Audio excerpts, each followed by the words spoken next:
because I've got Netflix running in the back on my tablet. I've got the T-Mobile hotspot. Hey, folks. Synced up drive. So, I've got a nice... here's the deal. The data breach, you've all heard about it by now. But apparently it's uniting governments and attorney generals and all of that. And this is probably the worst thing that could have happened at the end of the 180 days of change. Like, the worst thing that could have happened to Uber. And Dara, he inherited one hell of a mess.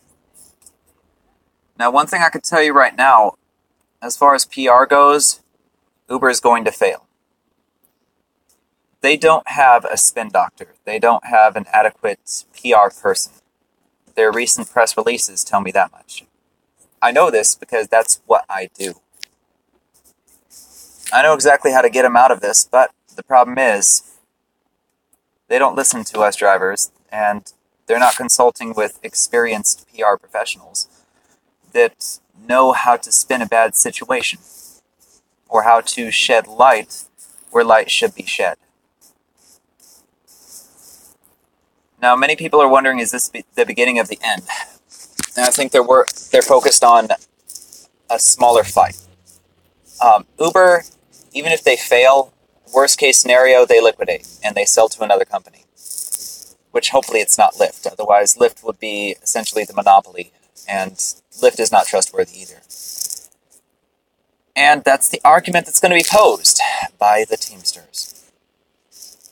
See, a lot of people are focusing on Uber and saying, okay, data breach, cool. Nothing's happened from the data breach, meaning thus far there's no noticeable harm. But people are making a big to-do about, I'm not going to say nothing, but I'm also going to say it's a tech company. And the US government has been hacked. Okay, now their failure to disclose, that's based on people that aren't in the company anymore. And a few of them that probably still are, but I wouldn't be surprised if they were told to keep silent. So right now we're pointing a whole bunch of fingers and pitchforks, fire, for no... And most of you have absolutely no clue about what data breaches are, how they can happen, and how frequently they actually do happen. And that's because most of us don't work in IT. I have an IT background. I also have a psychology, PR, brand image development background. What I can tell you right now is this is salvageable, but Uber's not going to salvage it. Their people aren't equipped for this. At this point, it's essentially crisis management, and most crisis managers wouldn't know how to get out of this. They would use a textbook approach. And the textbook approach right now is not going to work, which is unfortunate. I mean, I know some crisis managers personally, and I know exactly how they operate. I can predict exactly what they would do in this situation. And right now, Uber needs a specialist, and they don't have one. And I'm talking a true specialist. We're talking Pulp Fiction, Call the Wolf type specialist. It's unfortunate, because if Uber loses, then I'm pretty sure the Teamsters are going to try to take advantage of the situation and reinforce their stance. And if the Teamsters do actually get any sort of precedent, then the entire rideshare industry loses. It's going to be an uphill battle for the next decade, at least. And, I mean, Lyft, if they think they're immune, they're fooling themselves. They're next. Because guess what? Let's say Uber topples. Let's say Uber files bankruptcy. Let's say Uber sells. Or something to that effect. Or let's say Dara, managed to just limp it along, because he's like Obama. He inherited one hell of a mess, and he seemed like a really nice guy. And now he's having to put out fires instead of actually doing some good work, which is a real damn shame.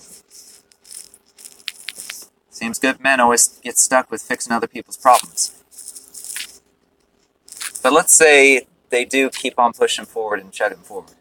If the Teamsters get a foothold, it's not going to be a good thing. They represent the taxi drivers, even if they're trying to force their way into representing us. This is a really bad situation. I mean, if these people weren't so incompetent on so many levels, I would even say it was engineered. Yeah. But no, folks. I mean this has probably put a stop to a program I was piloting out here, or at least it's slowed it down a hell of a lot, which is not good. I mean, this is hurting a lot of fronts right now. That's a damn shame. And I hope Uber finds the right specialist, not just hiring some fucking PR firm or I can do this. I went to Harvard. Oh, I'm not going to say that because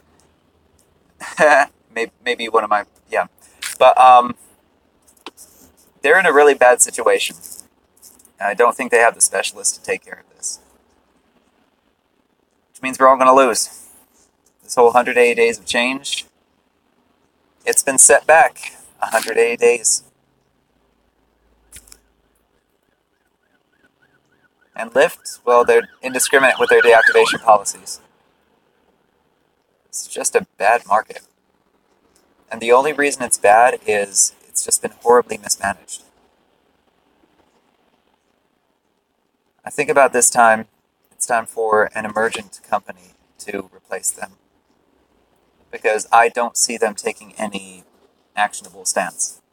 Or any stance that will salvage the situation. And I think they're going to rely on the wrong people. It is a damn shame. Now I gotta reinforce my search for a job. Or I have to open up a fucking PR firm. Happy Thanksgiving.